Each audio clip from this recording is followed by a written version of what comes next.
est content de vous recevoir. On démarre avec un peu de retard parce qu'évidemment il y a un peu de bouchon et l'histoire vous la connaissez. Donc voilà, aujourd'hui on est réunis pour parler d'une thématique qui est importante, qui est à la mode, qui est connue, qui est sous le thème de l'innovation, qui est la transformation digitale. Sauf qu'aujourd'hui, cette thématique-là n'est plus une option. Ce n'est plus un choix que les entreprises peuvent avoir. Aujourd'hui, c'est un état de fait. La transformation digitale fait partie de nos gènes, fait partie de nos modes de fonctionnement. La transformation digitale est là et nous devons aujourd'hui l'appréhender, envisager les modes de fonctionnement grâce à la transformation digitale et l'intégrer dans nos modes de fonctionnement au sein de l'entreprise, en interne et en externe. Donc on va essayer de vous donner une vision de ce qu'est la transformation digitale, notre compréhension de la transformation digitale, de l'impact du digital sur les entreprises, sur le monde d'aujourd'hui, et comment on doit s'organiser pour y faire face. Donc aujourd'hui, ce qu'on sait, c'est que la relation a changé. Auparavant, la relation entre la marque et les clients était simple. On sait que les clients n'avaient pas beaucoup de choix. Les clients avaient une relation de fidélité et de loyauté très forte avec la marque. Ils n'avaient pas forcément la possibilité d'avoir à chaque clic, à chaque nouvelle relation avec une nouvelle marque, la possibilité d'acheter de nouveaux produits et services. Donc ils acceptaient ce qu'ils avaient. Les clients étaient devant un choix réduit et du coup la marque avait une relation plus facile avec ses clients. Eh bien, depuis, les choses ont bien changé et on le sait. Aujourd'hui, on sait que si on ne maîtrise pas cette relation qu'on peut avoir avec les clients, à travers notamment la transformation digitale, on peut se retrouver dépassé par les événements. On peut se retrouver dans une situation où finalement les concurrents, de nouveaux concurrents qui arrivent, des concurrents qui s'installent et qui ne sont pas forcément du domaine, peuvent complètement disrupter notre secteur d'activité, notre domaine d'activité et changer tout le mode de fonctionnement, changer tout le modèle avec lequel on fonctionnait auparavant. Donc il faut se préparer à cette transformation digitale et il faut en comprendre les concepts et l'essence même. Et quand on doit donner une définition de la transformation digitale, on va y mettre beaucoup de concepts. Chacun y va de sa définition. Certains vont parler de mobile, d'autres vont parler de site web, certains vont parler de analytique, d'autres vont encore évoquer la partie big data ou le cloud. Et finalement, tous ces concepts sont mis dans un grand réceptacle, on secoue et puis on en sort quelque chose de magique qui s'appelle la transformation digitale. Sauf que le problème, si on envisage les choses de cette façon, on ne va pas avoir une démarche structurée, on ne va pas avoir une démarche organisée, on ne va pas en ressortir le meilleur qui soit pour pouvoir l'exploiter et en tirer profit au maximum. Donc aujourd'hui, on va essayer de donner notre définition de la transformation digitale et de vous expliquer comment nous organisons l'accompagnement de nos clients par rapport à ces thématiques liées à la transformation digitale. Donc la transformation digitale, pour nous, évidemment, elle va se rapporter à nos métiers, à ce qu'on sait faire le mieux, à notre ADN, à nos gènes. Et les gènes de business et décision, vous le savez, c'est autour de la donnée.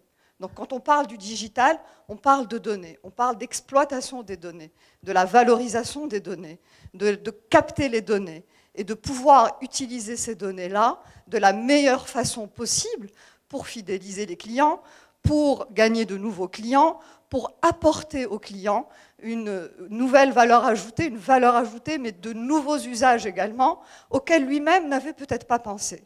Et quelque part, aujourd'hui, on sait que ces données, elles vont elles-mêmes s'alimenter régulièrement, elles vont alimenter les systèmes d'information, elles vont se renouveler. Et nous savons que les données, puisqu'aujourd'hui Business et Décision travaille depuis plus de 20 ans autour de ces problématiques de valorisation des données, prennent une place très importante dans le monde d'aujourd'hui et dans cette transformation digitale. Donc si on revient à la définition de la transformation digitale, pour nous, c'est une innovation technologique. Donc quand on dit d'innovation, c'est vrai que je me contredis par rapport à ce que je disais tout à l'heure, quand j'affirmais que finalement la transformation digitale était un fait et rentrait dans nos mœurs et dans notre façon de travailler quotidienne. Néanmoins, ça reste quand même une innovation technologique et il faut quand même l'appréhender en tant que telle. Autrement, il va y avoir des tournants qui seront ratés et l'entreprise ne pourra pas s'y préparer comme il faut. Et ces innovations technologiques vont apporter plus de performance à l'entreprise en créant de nouveaux usages, en faisant évoluer les usages.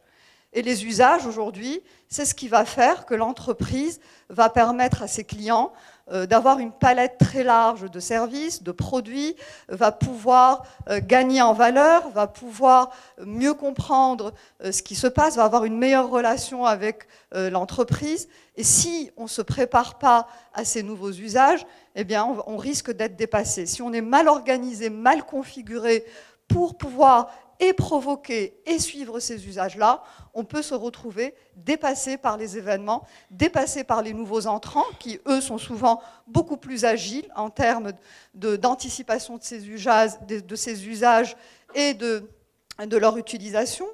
Et puis surtout, aujourd'hui, quand on voit qu'il y a des entreprises comme toutes celles qui font partie du GAFA, donc Google, Apple, Facebook et Amazon, qui sont des entreprises qui ont représenté quelque part un tremblement de terre par rapport à ces transformations digitales, qui ont intégré le digital dans leur façon de travailler, qui ont mis quelque part le digital au centre. Et à partir du digital, elles se sont mises à proposer des services et des produits. Finalement, elles ont pris le problème à l'envers et elles se sont dit, aujourd'hui, c'est à travers le digital que je vais concevoir les produits. C'est à travers le digital que je vais penser mes services. C'est à travers le digital que je vais créer de la valeur. Si je suis en mesure de comprendre ce que veut le client, d'anticiper ses besoins grâce au digital, je vais être en mesure de lui proposer un service ou un produit adapté. Et c'est ça la force aujourd'hui de la transformation digitale, ce qu'ont compris les entreprises du GAFA. Quand on voit qu'un Google s'attaque aujourd'hui à la partie assurance, quand on voit que Apple s'attaque à la partie paiement, on comprend l'importance et les implications qui sont apportées par la transformation digitale et qui sont aujourd'hui intégrées par certaines entreprises et pas par d'autres. Donc il faut s'y préparer et c'est pas grave, même si on n'y est pas encore. C'est pas perdu, il faut s'organiser en fonction, il faut s'y préparer et il faut se mettre en tête qu'on peut être menacé par des entreprises plus souples telles que celles du GAFA. Donc nous, notre façon d'imaginer les impacts de la transformation digitale sur les entreprises et sur les environnements, elle s'organise autour de 4 axes majeurs. Les impacts sur la stratégie de l'entreprise, les impacts sur le business, les impacts sur l'organisation et les impacts sur la partie technique.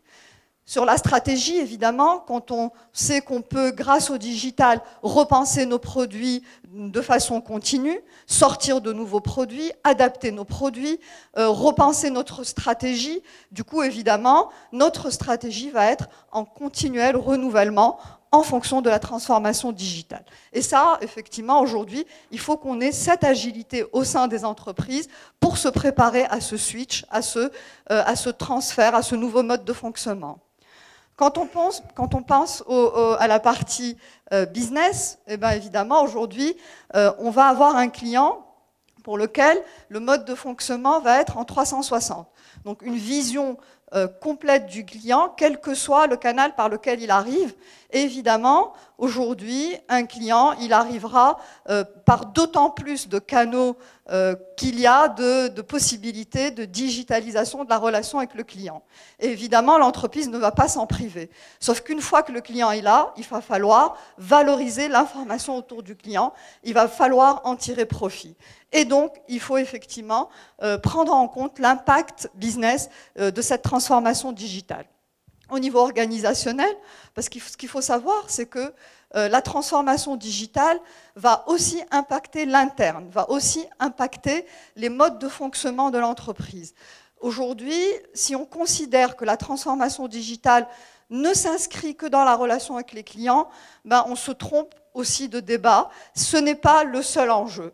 La transformation digitale impacte aussi l'organisation et son mode de fonctionnement. La transformation digitale impacte également les employés. Elle impacte les relations entre les employés. La façon avec laquelle ils vont apporter plus d'agilité et plus de rapidité dans leur traitement de certains processus. Et pour finir, un des impacts, c'est également sur la partie technique. Évidemment, je n'ai pas besoin de vous expliquer aujourd'hui toutes ces données, cette volumétrie des données et leurs enjeux et les impacts qu'ils impliquent au niveau des systèmes d'information, au niveau de la partie big data, au niveau du fait qu'on soit aujourd'hui data-driven au niveau de la technique. Et quelque part, ça donne aussi plus de pouvoir aux équipes techniques, même si aujourd'hui, on va chercher à avoir une relation beaucoup plus rapprochée entre ces équipes techniques et le business. Alors, si on doit se référer au Gartner, parce que le Gartner donne des tendances. Et pour ceux qui sont encore un peu sceptiques par rapport aux tendances de la transformation digitale, pour ceux qui se poseraient la question de se dire « est-ce que c'est vraiment pertinent? Est-ce que je dois y aller? Est-ce que ça va pas me coûter trop cher? Est-ce que c'est le moment pour moi ?» Eh bien, je pense que c'est déjà un peu tard. C'est déjà peut-être un tout petit peu, quelque part, un moment où il faut vraiment rattraper ce retard-là. On est au moment où il faut vraiment aller très rapidement et très vite sur ces problématiques. Pourquoi ? Ben, même si aujourd'hui le Gartner pourrait se tromper sur certaines tendances ou certaines projections, ben, le tableau est quand même brossé. On sait qu'en 2018, par exemple, le business digital nécessitera 50% de travail en moins. Vous imaginez 50% de travail en moins. Qui dit 50% de travail en moins, dit évidemment plus de productivité et dit du coup des entreprises beaucoup plus agiles, beaucoup plus flexibles, beaucoup moins chères et qui vont certainement apporter à leurs clients finaux un produit, un service beaucoup plus compétitif. Donc, effectivement, aujourd'hui, c'est une tendance qu'il va falloir prendre en compte. Je donne un autre exemple. Par exemple, en 2018, on prévoit que le TCO, pareil, pour les opérations commerciales, sera réduit de 30%, toujours dans la même logique, apporter au client final un produit, un service beaucoup moins cher et avec beaucoup plus de valeur. On prévoit également que le m-commerce représentera 50% du e-commerce. Et donc, quand on pense que 50% du commerce digital sera réalisé par le m-commerce, et qu'on voit que certaines entreprises se sont attaquées directement au m-commerce, au mobile payment, etc., ben on se dit qu'elles ont eu raison. Elles ont eu raison de ne pas passer par la phase marchande classique du e-commerce, et de passer directement au m-commerce. Ça représentera en 2017 50% encore une fois. Et puis pour finir, par rapport à la partie géolocalisation, on prévoit qu'en 2020, la vente de proximité va augmenter de 5%. Donc tous ces chiffres-là montrent une tendance, montrent des projections et qui, quelque part, sont la preuve que c'est un processus aujourd'hui irréversible, que c'est un processus dans lequel on doit s'inscrire, que c'est un processus que l'on doit comprendre et que l'on doit certainement, dès à présent, pour ceux qui ne l'ont pas encore fait, intégrer dans nos modes de fonctionnement. Alors, quand j'ai donné la définition de la transformation digitale, j'ai parlé de données. Ces données vont apporter de la connaissance, plusieurs types de connaissances. Nous, on a siloté ces connaissances sur 4 axes majeurs. La connaissance client, je vais en parler tout de suite, la connaissance des organisations, la connaissance des employés, la connaissance des objets connectés et la connaissance des processus. Donc je vais commencer par la connaissance client. Quand on parle de client, de quoi on parle au juste? On parle de communauté, on parle d'amis, on parle de réseau, on parle de visiteurs, on parle de plusieurs notions possibles pour un client. Sauf que, aujourd'hui, on sait qu'un client, et surtout quelqu'un qui va pouvoir parler de nous, qui va pouvoir dire des choses sur nous. Un client, c'est quelqu'un qui est bavard, notamment dans la sphère digitale, qui va raconter des histoires sur nous. Il va être soit prescripteur, dire du bien, mais malheureusement, il est beaucoup plus puissant quand il nous attaque ou quand il est mécontent. Et ça, effectivement, il faut qu'on l'intègre aussi dans notre façon de travailler. Il faut l'intégrer, car aujourd'hui, si on ne se penche pas sur le suivi de ses clients dans la sphère digitale, en faisant de la e-réputation, en s'intéressant aux clients, en l'influençant, en essayant de comprendre ce qu'il dit sur nous, ce qu'il dit sur la marque au niveau de la sphère digitale, eh ben, on peut être dépassé par les événements également. Donc, aujourd'hui, ce client, qu'est-ce qu'il attend? Qu'est-ce qu'il attend, ce client, finalement? Il attend qu'on lui offre de la transparence, il attend qu'on lui offre une information pertinente, du dialogue, un lien, il attend qu'on lui fasse des propositions en temps réel.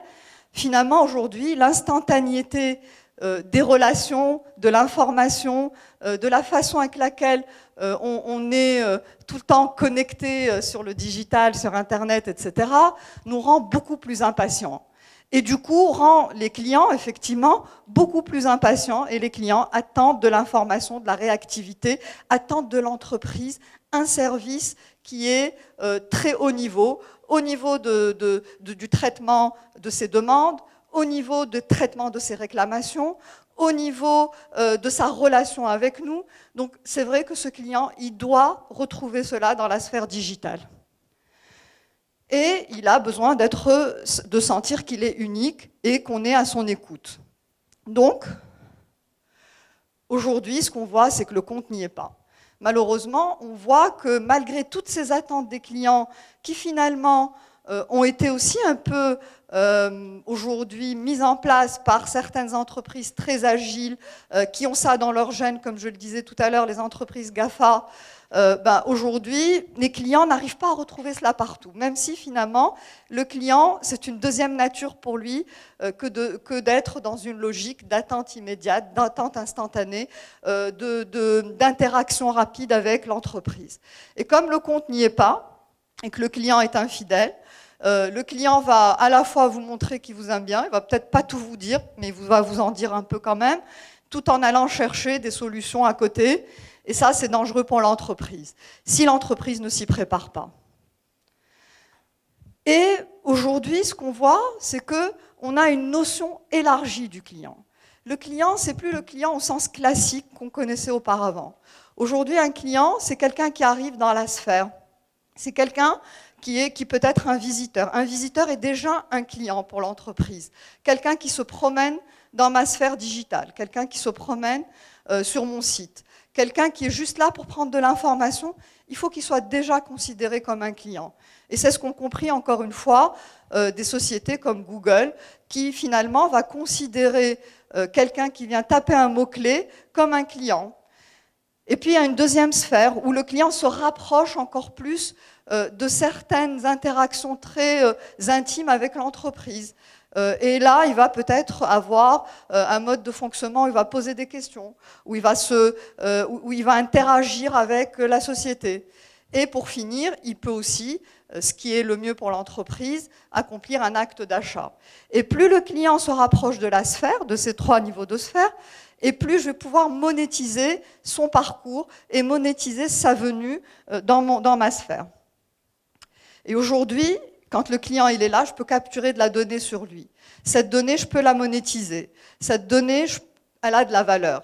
Chez Google, comme on a dit, quand le client arrive, eh ben finalement, Google donne un service gratuit et se paye sur ce service gratuit. Finalement, Google a réussi à monétiser un service gratuit. Quand on revient au concept d'amis, on pense évidemment à Facebook. Et quand on pense à Facebook, on se dit, aujourd'hui, pendant des années, Facebook a perdu des millions d'euros, de dollars. Et aujourd'hui, Facebook est quand même une entreprise profitable. Donc, pourquoi ils sont profitables? Ils ont réussi à faire venir du monde dans leur sphère. Ils ont créé un lien, un affect, une envie de rester dans cette sphère. Ils ont apporté de la valeur aux clients. Et finalement, une fois que ces gens-là étaient là, on les appelle clients quand même, eh ben, on a réussi à en tirer profit, on a réussi à valoriser leur passage chez nous. Et pour finir, des entreprises comme Amazon, qui, elles, vont pouvoir réellement permettre un acte d'achat. Donc, quand on crée un lien, un affect avec le client qui est chez nous, qui est dans notre sphère, qui est arrivé là, on arrive à vendre plus et mieux. On arrive à fidéliser le client. On arrive à comprendre ce qu'il veut, à anticiper ses attentes, et du coup, on arrive à le garder. Et c'est ce qu'on cherche tous, je pense, garder nos clients et tirer la meilleure valeur de ces clients-là. Alors, je reviens je rappelle les 4 axes dont je parlais, les clients, les objets connectés, les processus et l'organisation ou les employés. Donc je viens de parler des clients, maintenant je vais parler des objets connectés. Aujourd'hui, les objets connectés envahissent notre quotidien. On en a partout, je pense que dans vos smartphones, pour ceux qui font du jogging par exemple, vous avez des petits connecteurs qui sont parfois rattachés à vos baskets. Nike fait ça très bien et qui a permis en fait à un moment donné à Nike de rattraper un retard par rapport à ses concurrents. Et grâce à ces capteurs-là, le consommateur, le client, il peut suivre son rythme, il peut se comparer à d'autres qui font partie de cette communauté, il peut aller également réaliser des actes d'achat. Donc on apporte via un service d'objets connectés un service supplémentaire au client qui va l'amener à l'acte d'achat. C'est quand même fort. Il est chez nous, on lui permet de se monitorer, on lui permet de suivre certaines choses, d'avoir des informations utiles, et à partir de là, il va pouvoir accomplir un acte d'achat en bout de chaîne. Et ça, c'est important aussi de pouvoir valoriser, grâce aux objets connectés, toute cette transformation digitale et l'impact qu'elle peut avoir sur les entreprises. On voit qu'il y aura 26 milliards d'objets connectés en 2020. Vous vous rendez compte, 26 milliards d'objets connectés en 2020. Et les objets connectés, évidemment, c'est de la donnée. Les objets connectés, c'est du big data. Ça va créer de la donnée partout, de la donnée interne, de la donnée externe. On va pouvoir derrière utiliser ces données-là, parce qu'effectivement, on donne un service au client, mais ça ne sert pas qu'à ça. Ça sert à analyser ces données, à analyser ces informations. Et quand on parle de big data, on parle de données structurées, non structurées, qu'il va falloir utiliser à bon escient pour pouvoir en tirer les meilleurs profits. Alors, juste une remarque, je reviens au slide précédent. Encore une information intéressante qu'il faudrait garder en tête. 80% des données que nous avons aujourd'hui ont été générées durant les 2 dernières années. 80% des données que nous avons aujourd'hui ont été générées les 2 dernières années. Vous imaginez, c'est-à-dire que ça fait des années qu'on récolte des données, des années qu'on a des données sur les clients, mais 80% d'entre elles l'ont été grâce au digital depuis ces 2 dernières années.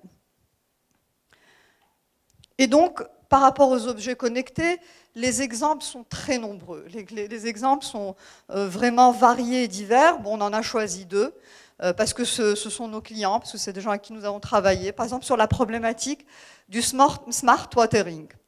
Et là-dedans, les impacts de la transformation digitale se font sur 4 axes majeurs par rapport au smart watering. Sur la relation avec le client, sur le business model, sur les processus de maintenance, sur l'éco-responsabilité et sur l'optimisation des coûts. Par rapport à la partie, ce qu'on apporte au client grâce au smart watering, on lui apporte des informations en temps réel sur sa consommation d'eau, grâce aux objets connectés. Ce qu'on apporte au business model, c'est la possibilité d'avoir des services à valeur ajoutée pour les consommateurs et pour les collectivités.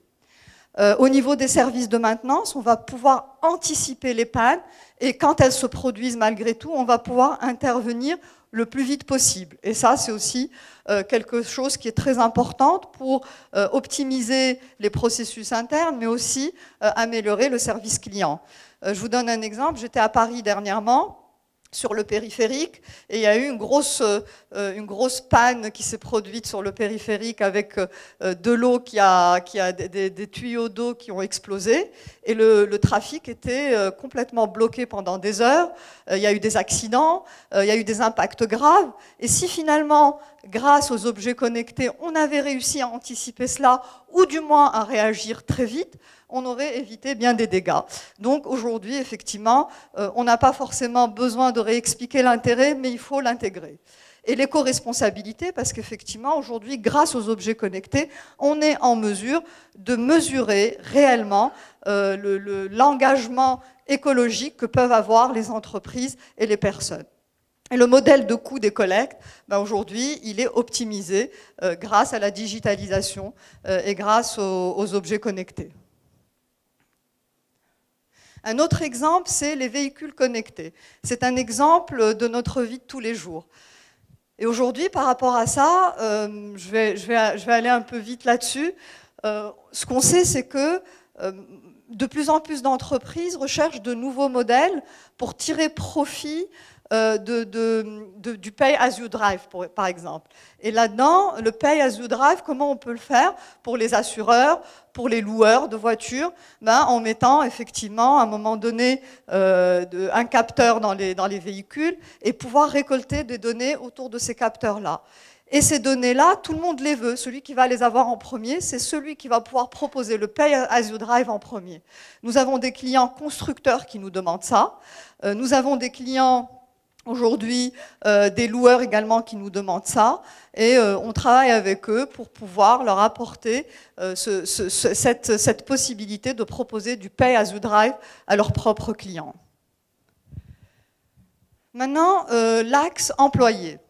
L'axe employé, avec la transformation digitale, comme on le disait tout à l'heure, il est fortement impacté. Et aujourd'hui, on voit que les organisations sont transformées en profondeur. Elles sont touchées puisque l'humain est lui-même complètement bouleversé dans cette transformation digitale. Il est emporté par la vague et il doit s'y préparer. Alors, il y aura effectivement des changements au niveau du profiling des postes au sein des entreprises.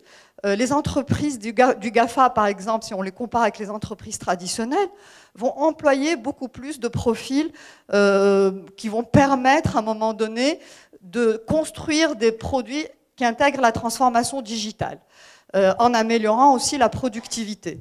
Si on prend un exemple simple, chez Google, on a 37% d'ingénieurs contre 18% chez Yahoo et 12% chez Omnicom. Un autre impact de la transformation digitale sur les organisations, c'est la productivité. Pour générer un même revenu, on va avoir besoin de beaucoup moins de monde. Et comme on le voit là, au niveau des GAFA, aujourd'hui, c'est au minimum 3 fois moins de personnes pour générer le même revenu. C'est quand même assez édifiant. Alors, on parle aujourd'hui d'organisation qui est complètement hackée. Les entreprises sont hackées dans le sens où les barrières hiérarchiques sont complètement cassées grâce à la transformation digitale. Le travail en équipe est favorisé. Les personnes peuvent communiquer, être en mode collaboratif, fonctionner de façon beaucoup plus efficace et rapide ensemble. Donc, on est dans un mode où le travail en équipe est également hacké, hacking du teamwork, et surtout de la prise de décision. Et finalement, on s'attend à ce que les personnes, grâce à la transformation digitale interne, soient en mesure, grâce aux données, grâce aux informations, grâce à l'échange de ces informations, de prendre des décisions beaucoup plus vite et du coup des décisions beaucoup plus pertinentes aussi. Et puis les processus, qui est le dernier axe. On a vu les clients, on a vu les objets connectés, on vient de voir l'organisation, et le dernier axe, c'est le processus, l'impact de la transformation digitale sur les processus de l'entreprise. Quels sont ces impacts-là? Aujourd'hui, les processus vont devenir beaucoup plus automatisés, beaucoup plus performants, et du coup, évidemment, la transformation digitale va avoir un impact direct. Et comme nous, on est effectivement business et décision, et qu'on vient du monde de la business intelligence, qu'on vient du monde de l'analytique, du dashboarding, etc., on n'allait pas éviter d'évoquer la partie temps réel du traitement de l'information grâce à la transformation digitale. Et aujourd'hui, une des choses que permet la transformation digitale, c'est effectivement de mettre à disposition l'information en temps réel. Et là, il y a un comparatif. Chez Amazon, on arrive à avoir des informations analytiques en quelques secondes, là où chez d'autres acteurs plus traditionnels, tels que Barnes & Noble, ça prend des semaines. Donc, c'est parlant. Et puis, un autre processus qu'on a pris comme exemple, c'est la détection des fraudes. Quand on sait aujourd'hui l'impact des fraudes, la montée vertigineuse des actes de fraude, et avec le scandale qu'on vient de vivre avec le SwissLeaks dernièrement, ben on sait le manque à gagner que peuvent avoir aussi bien les assureurs que les gouvernements, que les entreprises, etc. Et cette fraude, elle peut se matérialiser sous différentes formes. Ceux qui ne veulent pas payer les taxes, ceux qui veulent à un moment donné faire du blanchiment d'argent, ceux qui veulent contourner les assureurs, etc., etc. Les exemples sont nombreux.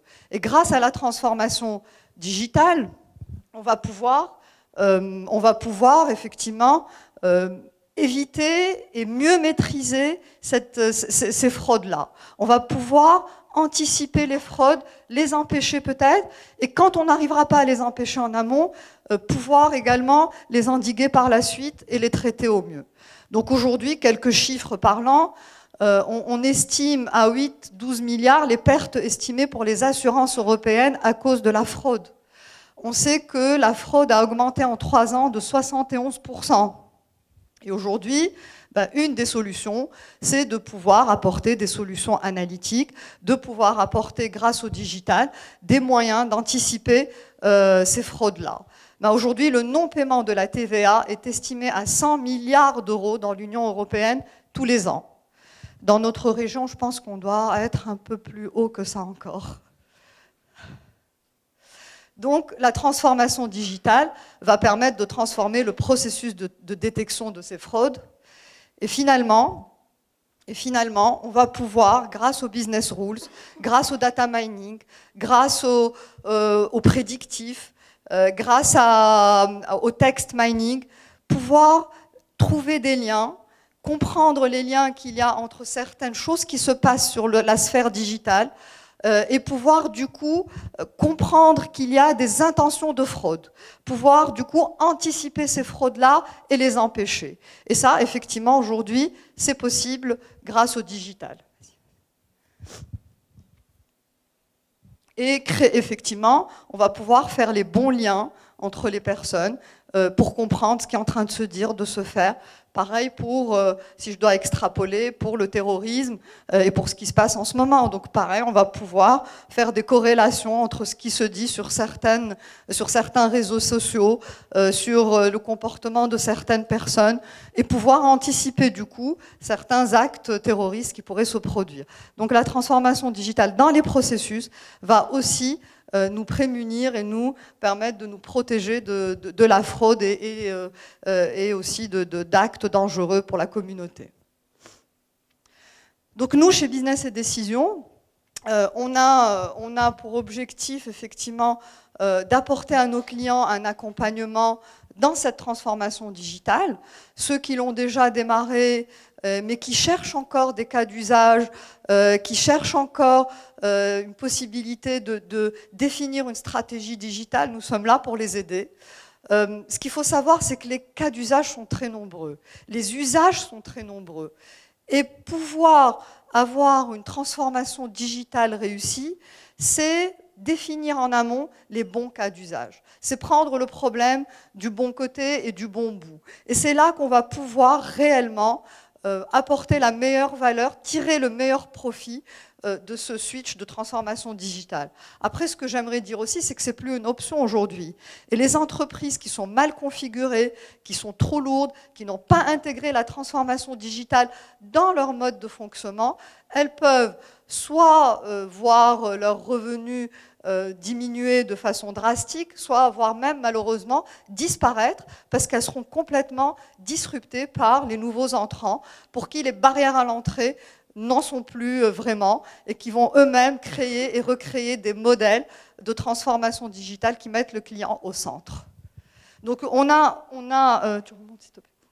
créé aujourd'hui un blog chez Business et Décision. Donc je vous invite à venir sur ce blog. Si vous voulez y contribuer, y participer, ça nous ferait plaisir de vous lire et de vous avoir parmi nous également dans cette communauté.